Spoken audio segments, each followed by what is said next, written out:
제4장 하나님에 대한 충효. 하나님에 대한 충효. 1. 하나님의 소망. 하나님은 어떤 분이냐? 하나님은 인류의 부모도 되는 분이요, 하나님은 인류의 왕 중에 왕도 되는 분이요, 모든 것의 중심도 되는 분입니다. 그 하나님의 아들이 되기 위해서 개인적으로 1대1의 입장에서 한 가정을 중심 삼고 보게 된다면 효자인데, 그 효자는 세계적인 효자가 되어야 될 것입니다. 그러면 효 중에서도 최고의 효요, 충 중에도 최고의 충이요, 성 중에도 최고의 성을 대표할 수 있는 그런 자리를 차지한 자만이 하나님을 모실 수 있다면 그것을 따로따로 해 가지고는 안 되는 겁니다. 하나님의 소원은 이 셋을 한꺼번에 이룬 사람입니다. 효자도 되고 충신도 되고 성인 중에 성인도 될 수 있는 그런 사람을 원할 것입니다. 이런 관점에서 볼 때 하나님은 그런 분임에 틀림없습니다. 그 하나님을 부모로 모시고 우리는 자녀의 명분을 갖추기 위해서 노력하고 있습니다. 그렇게 얻음될 수 있는 효자의 갈 길을 찾고 지키겠다고 노력하는 무리가 되고자 하는 패들이 혹은 종파가 혹은 민족이 있다면 그들의 갈 길은 편안한 길일 수 없습니다. 편안한 길을 찾아 나서는 데에는 그런 효자가 나올 수 없습니다. 그것은 정상적인 형태로 나타나지 못할 것입니다. 전부가 바라보면 전부가 틀렸다고 할 것입니다. 남들은 동으로 가려고 하는데 이 사람은 서뿐만이 아니라 남으로도 갔다가 동으로도 갔다가 서로도 갔다가 그 누가 따라오려고 해도 따라오지 못할 노름을 시킬 것입니다. 그런 노름을 하는 종교가 나와야 된다는 것입니다. 그것은 우리가 상식적으로 판단하더라도 같은 결론에 도달합니다. 지금까지 역사적으로 군왕을 위한 충신, 효자, 연련은 많았는데 비해 하나님의 뜻을 위한 충신, 효자, 연련은 없었습니다. 그러나 오늘날의 우리는 다릅니다. 그들은 모두 땅의 기준에 입각한 자유해방을 위해 바쳐온 것입니다. 역시 그들은 하나님 앞에 근심의 대상은 되었을지라도 위안이나 기쁨의 대상은 되지 못했습니다. 아직까지 충신, 효자, 열렬하고 하나님이 자랑한 사람은 없었다는 것입니다. 하나님은 충신, 효자를 세워서 그들을 통해 하나님의 한을 사탄에게 넘겨주려는 것입니다. 그러나 이 한을 무조건 넘겨줄 수는 없었기 때문에 효자, 충신을 세워 개인적으로 역사적인 고통의 길을 걷게 함으로써 그 한을 사탄에게 넘겨주려는 것입니다. 하나님도 해방하고 사랑 자체도 해방하는 그런 효자가 있을 수 있겠느냐 하는 문제가 중요한 것입니다. 하나님도 그 자리에 들어와서 나도 효자가 한번 돼 봤으면 좋겠다 하고 참부모도 효자 한번 돼 봤으면 좋겠다 해서 하나님과 참부모가 하나 돼서 사랑 앞에 효자 될 수 있는 그런 길이 있다면 얼마나 좋겠느냐는 것입니다. 하나님 자체가 진정 사랑을 완성한 자리에 아버지로서 서고 아들 자체가 하나님의 사랑과 우주의 근본적 사랑을 중심 삼고 효자의 도리를 해가지고 아버지와 아들이 하나 돼서 그 사랑 앞에 보다 차원 높을 수 있는 효자의 길을 어떻게 심을 수 있겠느냐? 심을 수 있었다면 타락도 영원히 생기지 않는다는 것입니다. 해방의 해방권입니다. 그건 원리권을 능가한 것입니다. 근본 세계입니다. 이런 걸 생각할 때 앞으로 여러분이 가정 이상 지상천국이 이루어지고 천상천국이 이루어지면 끝이라고 생각하면 안 됩니다. 거기에는 아직까지 해결해야 할 내적 불의에 아직까지 사탄의 혈통으로 더럽혀진 흔적이 남아 있습니다. 수천만 년의 역사를 거쳐왔는데 그 몇 배, 몇십 배, 몇백 배 이상의 소모를 거치더라도 타락됐던 그 세계의 과거 지사를 잊을 수 있겠느냐는 것입니다. 그걸 잊어버리고 너와 내가 합해서 아들, 딸이 합해서 사랑 자체의 수고로우심을 위로할 수 있는 효자가 됐으면 하는 것이 하나님의 최고의 소원일 것이다 하는 것을 여러분이 헤아려야 합니다. 하나님이 손을 들어 아담과 헤아를 축복하실 때 하나님은 그들의 아버지로서 마음으로 무엇을 소망하셨을 것인가? 오, 너희는 내가 지은 대천주를 품고 나를 왕으로 모시고 충신이 되어 달라고 하셨을 것입니다. 하나님은 그런 마음이었다는 것입니다. 그러므로 아담과 헤아는 이 천지간에 충신의 지조를 세우고 그것을 억천만년 전통으로 남겨야 했습니다. 아담과 헤아가 하나님을 참 아버지로 모신 참던 효자 효녀가 되었던들 그들이 하나님 앞에 세운 충효 지조는 전통이 되었을 것이고 이 땅의 역사는 하나님과 아담과 헤아에 연결된 심정을 중심 삼고 이어져 내려왔을 것입니다. 그러면 악이 주관 못합니다. 하나님의 심정의 세계를 악이 주관할 수 있다면 복귀 역사, 구원 역사는 절대 불가능합니다. 하나님께서 아들딸이 아담과 헤아에게 바라신 것은 그들이 자라서 효자, 충신, 성인, 성자가 되는 것입니다. 여러분은 하나님께서 바라시는 것과 같이 가정에서 효자가 되겠다는 생각, 나라에서 충신 되겠다는 생각, 세계에서 성인 되겠다는 생각, 그리고 하늘 땅 앞에 성자가 되겠다는 생각을 해봤습니까? 역사적으로 볼 때 모든 성인들은 효자가 되고 충신, 성인, 그리고 성자가 되라고 가르쳐 왔습니다. 이걸 가르치지 못하는 종교는 종교로서 천년 만년의 역사를 못 넘깁니다. 어차피 가야 할 우리의 숙명적인 노정입니다. 숙명은 부자지 관계와 같은 것을 말하는 것입니다. 숙명은 가를 수 없습니다. 운명은 대체할 수 있는 물건이 있지만 숙명은 그럴 수 없다는 것입니다. 이러한 내용을 모르고서는 가정에서 참된 부모 노릇을 못합니다. 참된 부모라면 효자, 충신, 성인, 성자와 같은 전진적인 것을 가르쳐 줘야 하는 것입니다. 자기 자식들로 하여금 효자, 충신, 성인, 성자의 도리를 다 하게 하고 그 위에 하나님까지 가야 되는 것을 가르쳐 줘야 된다는 것입니다. 하나님이 이상하신 한 쌍의 부부는 하나님께 영광을 돌려드려야 하는데 타락으로 인해 영광 대신 슬픔을 돌려드렸던 것입니다. 여기는 아담과 헤아의 책임뿐만 아니라 천사장의 불충도 있는 것입니다. 천사가 먼저 하나님께 충효의 도리를 세워야 했는데 그 도리를 못하고 타락한 것입니다. 따라서 복귀 섭리는 충효열을 세우는 것입니다. 하나님이 충효열의 심적 중심을 세워 오셨기 때문에 모든 종교와 도도 이것을 세워 나오게 되어 있다는 겁니다. 모든 도인들은 이것을 찾아 세우기 위해 나온 것이며 예수도 충효열을 세우기 위하여 가정을 찾아 나오신 것입니다. 하나님이 이스라엘 민족을 세우신 것은 이러한 가정을 찾기 위함이셨습니다. 예수가 먼저 충효열의 도를 세워야 했고 충효열을 세우기 위한 제사장이 되어야 사탄을 굴복시킬 수 있었던 것입니다. 우리 축복가정은 충효열을 세우는 데 있어서 누구에게도 져서는 안 됩니다. 충도, 효도, 열도 가정에서부터 시작되어야 합니다. 축복은 아버지의 소망을 상속받는 겁니다. 지금까지 하나님에 대한 충효는 있었으나 열의 가정은 없었습니다. 하나님의 날이 오기 전에는 열을 세울 수 없고 사탄의 참소가 남아있는 한 열은 세워지지 않습니다. 그렇기 때문에 본래는 여러분들이 하늘 앞에 완전히 서기 위해서는 한국이면 한국 한 나라에 충성해 가지고는 안 됩니다. 그래 가지고는 하늘 앞에 완전한 하나님의 아들딸이 될 수 없습니다. 사도 바울 같은 양반은 그런 사실을 알았다는 것입니다. 자기 민족은 누구든지 사랑할 수 있습니다. 자기 민족은 누구나 다 사랑할 수 있다는 것입니다. 그렇지만 이방의 사람들까지도 사랑하지 않으면 안 된다는 것입니다. 왜냐하면 하나님은 우리나라 사람만 사랑하는 것이 아니기 때문입니다.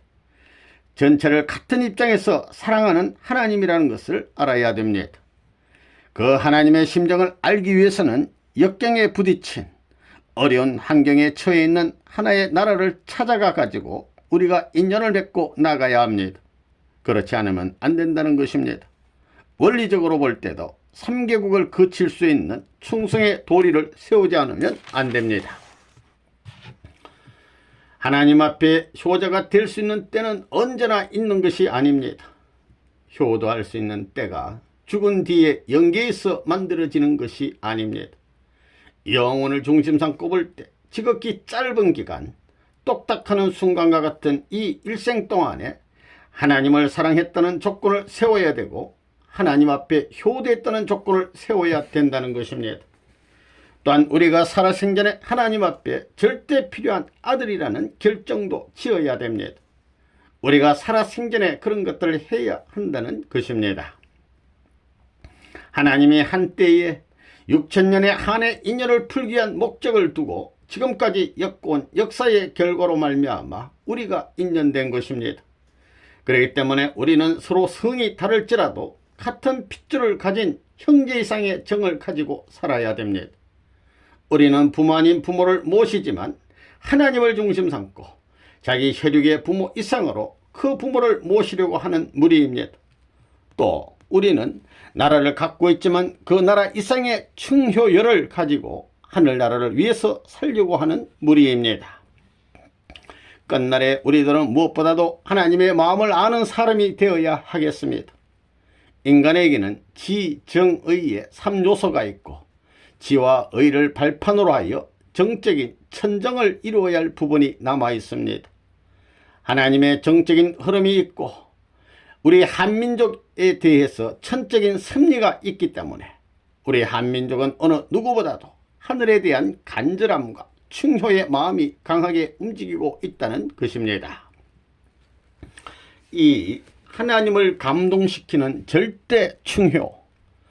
노아 할아버지는 핍박이 심하고 어지러운 환경 속에서도 혼신의 힘을 다했기 때문에 그 환경을 이길 수 있었습니다. 하나님의 법도 앞에 자식으로서 충효의 도리를 다할 뿐이라는 겸손한 마음을 갖고 나갔던 것입니다.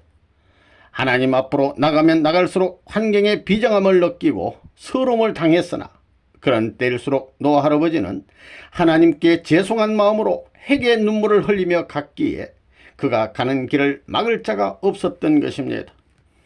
그렇게 해서 120년 동안을 지내온 노아를 한번 생각해 보십시오. 노아 한 사람을 놓고 사탄 세계는 칠 수 있는 모든 방법을 다 동원해 보았고 반대할 수 있는 대로 반대했지만 하나님이 중심으로 세운 그 기준에서 노아는 추워도 어긋남이 없었습니다. 그 기준은 천주의 절대적인 중심으로 세운 것이요 우주의 정의의 인간으로 세운 것이요 참의 승리자로 세운 것입니다. 그래서 하나님은 이 기준에 반대되는 모든 원수의 요소들을 청산하려 하셨던 것입니다. 종의 시대에 있어서 절대적인 충성을 하고 양자의 시대에 있어서 생활면에서 절대적인 충성을 해야 합니다.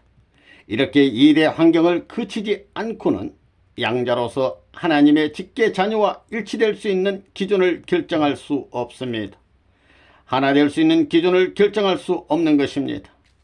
땅의 세계를 중심 삼고 하늘 세계와의 관계를 맺는 일을 대표적으로 세계에서 처음 한 민족이 제3이스라엘 민족이 되는 것입니다. 하나님이 보실 때 민족의 내적 심정을 울릴 수 있고 천주의 내정을 관찰할 수 있는 사람이 되어야 합니다.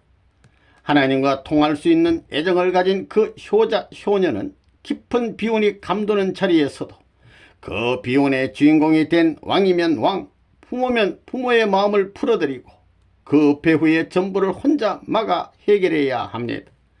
이런 중요의 인연을 가진 사람이 천당에 가는 것입니다. 예수 믿고 혼자 천당 가겠다는 사람은 천당은커녕 지당도 못 갑니다. 이런 사람들한테 지금까지 욕먹고 핍박받아 온 것이 분하고 원통하지만 그렇다고 총칼을 가지고 복수해서는 안 됩니다.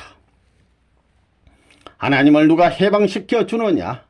충혜의 도리를 다짐하고 효성의 도리를 다하는 지극한 정성을 다하는 효자가 나타나 가지고 그분의 모든 십자가의 한을 책임져야 됩니다.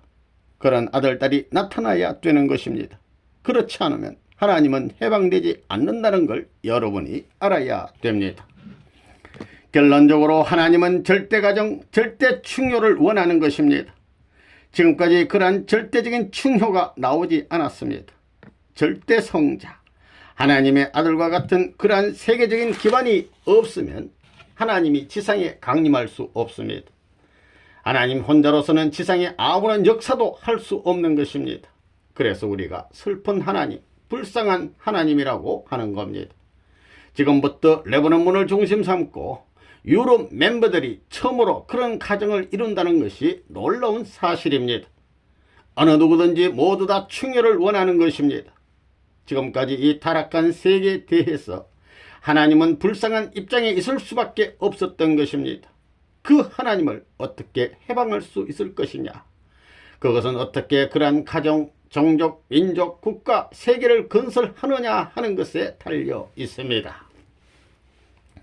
3. 예수의 충효.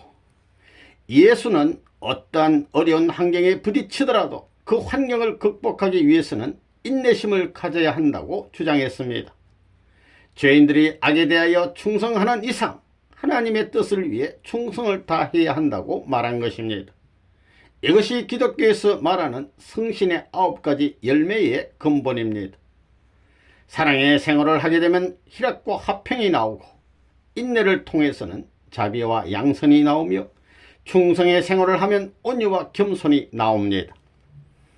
예수는 타락군 내에 있는 인간들의 모든 악의 요소를 제거시켜 주기 위해서 천적인 사랑과 천적인 인내, 천적인 충성을 강조했던 것입니다. 이것들이 천국의 이념을 달성시킬 수 있는 실천적인 이념인데, 오늘날 여러분의 마음에 그런 그리스도의 사랑이 있습니까? 또 인내와 충성심이 있습니까? 예수는 하나님의 심정을 대신하여 현현하신 사랑의 화신체였으며, 서러운 골고다의 길에서도 만민의 고통을 염려하신 인내의 주인공이었으며, 역사상의 어느 누구보다도 하늘대에 충성했던 충성의 대표자였습니다. 그러면 이러한 예수의 사랑, 인내심, 충성심은 어디로부터 기인한 것인가? 이것은 예수 자신에서 기원이 된 것이 아닙니다. 다만 예수는 그 하나님의 사랑을 인간들에게 연결시키는 중보의 역할을 하시는 것입니다. 무지한 인간들을 구원하기 위하여 오신 예수는 하나님의 사랑의 화신이요 하나님적인 가치의 실체였습니다. 하나님은 이와 같이 참뜻을 이루기 위하여 당신과 같은 사람, 전체의 가치를 대신할 수 있는 사람을 찾기 위해 인간의 하나님 대에 충성하기 전에 하나님이 인간 대하여 먼저 충성하셨으며 무한히 인내 나오신 것입니다. 그러므로 여러분은 철전을 중심 삼고 운행하시는 하나님과 그 뜻을 성취하기 위하여 무한히 인간 대하여 충성했던 그 사정을 채울해야 하겠고, 이 뜻을 세우기 위해 무한히 희생해 오신 하나님의 심정, 또 미래의 이념을 세우기 위해 무한히 당신을 초월하신 하나님의 심정, 무한히 주시려는 하나님의 사랑의 심정을 채울해야 되겠습니다. 예수는 인류의 아버지로 왔고 성신은 인류의 어머니로 이 땅에 왔습니다. 그러나 이들은 영육을 중심 삼은 부모가 되지 못하고 영적인 부모로만 역사에 왔습니다. 예수의 십자가에서의 죽음은 영육을 합한 자리에서 사탄에게 승리한 것이 아니라 도리어 사탄에게 몰려 죽은 것입니다. 그렇기 때문에 몸뚱이는 사탄에게 내주고 영만이 부활했던 것입니다. 3일 후 부활하여 40일간 제자들을 모아 영적인 기준을 중심 삼고 제2 이스라엘을 출발한 것입니다. 이것이 지금까지 기독교 2000년 역사인 것입니다. 그러면 제1 이스라엘은 어디에 있느냐? 제1 이스라엘은 망했습니다. 제1 이스라엘은 이스라엘인 유대나라는 예수를 죽인 죄로 망하고 제2 이스라엘이 등장했습니다. 하나님은 4000년 동안 메시아를 고대하던 이스라엘 민족을 이끌고 보호하고 육성하여 4000년간 수고한 그 공적의 기반 위에 메시아를 보내셨습니다. 그런데도 불구하고 이 민족은 메시아를 받들지 못하고 십자가의 죽음의 길로 몰았습니다. 그래서 이 민족은 하나님 앞에 원수가 되었던 것입니다. 이스라엘 민족은 이때부터 나라 없는 백성이 되었습니다. 그리고 예수가 다시 올 때까지는 독립하지 못하는 것입니다. 예수를 죽인 죄를 탕감하기 위하여 2000년 동안 지질이 고생을 해야만 했습니다. 이스라엘 민족은 만인류를 위해 만민의 조상으로 오신 예수를 형장에 세우고 피를 흘리게 하였기에 나라 없는 백성으로 그렇게 고생을 한 것입니다. 그때 이스라엘은 영적으로나 육적으로나 어디에 내놔도 당당한 권위를 가진 나라였습니다. 예수는 이런 국가권 위에 오셔서 국가를 수습하고 세계를 복귀하여야 할 책임이 있었는데 이스라엘 민족이 받들지 아니하고 죽음의 자리에 몰아내어 예수는 어쩔 수 없이 영계할 수밖에 없었던 것입니다. 그렇지만 예수는 하나님의 뜻을 세울 수 있는 충효의 도리를 다 했습니다. 죽음길을 가면서도 만민을 대신하여 천륜의 사명과 책임을 다하겠다고 했고, 내 아버지여, 만일 할만하시거든 이 잔을 내게서 지나가게 하옵소서. 그러나 나의 원대로 마옵시고 아버지의 원대로 하시옵소서라고 하면서 충의의 도리를 세웠던 것입니다. 그러기에 예수는 죽었다 할지라도 그 정성의 기준은 사탄이 점령할 수 없는 것입니다. 그래야 예수가 영적으로 부활함으로 말미암아 영적인 이스라엘의 기준을 만들어 놓았던 것입니다. 예수는 아버지 어찌하여 나를 부리시나이까 하는 자리에 나아가 자기의 몸이 찢기고 자기의 혼이 갈래갈래 찢기는 희생의 길, 사망의 고개를 넘으면서도 아버지를 붙들고 최후까지 충의의 도리와 충신의 도리를 다짐하는 데 있어서 사탄 세계의 그 누구에게도 지지 않는 자리에서 고이 죽음길을 맞아 갔던 것입니다. 예수가 그 자리에서 사탄 세계에서 죽어간 어떤 사람보다도 더 위에 설 수 있었던 그 조건이 무엇이냐? 원수를 대해 복을 빌었다는 사실, 그 조건을 중심 삼고 사탄이 그 이상은 침범할 수 없는 방패막이로서 결정을 받다는 것입니다. 하나님은 예수를 사랑하고 예수는 하늘을 사랑했기 때문에 사랑을 중심 삼아가지고 부활의 고난을 일으켜 부활하게 된 것입니다. 예수는 어려서부터 하나님이 기뻐할 수 있는 자리에서 이스라엘 민족의 모심을 받아야 했고, 하나님 앞에 택함받은 이스라엘 백성은 충효의 도리를 다해야 하는 입장이었습니다. 그러나 이스라엘 민족이 그러한 사명을 못했기 때문에 그것을 전부 복중교를 중심 삼고 이스라엘의 성리적 입장을 재생하여 그 일을 다시 추진시켰던 것입니다.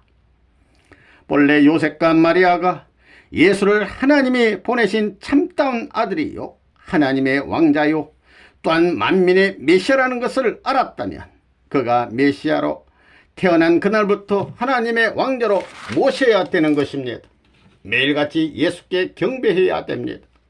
만왕의 왕이요 길이길이 온 천주를 지배할 수 있는 하늘의 주권자로 오신 분이기 때문에 예수가 태어난 그날부터 요셉과 마리아는 그에게 정성을 다하고 충효의 도리를 다하여 모셔야 했다는 것입니다. 인간적으로 보면 자기 아들 앞에 충효의 도리를 다해야 된다는 법이 어디 있어요?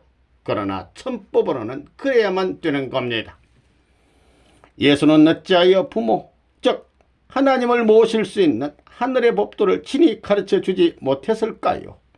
본래 타락하지 않았으면 하나님께서 아담의 부모가 되었을 텐데 타락으로 말미암아 부자의 인연이 끊어졌던 것입니다. 그래서 부자의 인연으로서 충효의 도리를 다하지 못한 것을 우리가 탕감복귀하기 위해서 충효의 도리와 효의 도리를 대신하는 것입니다. 그러기 전에는 하나님이 부모의 자리에서 가르쳐 줄 수 없다는 것입니다.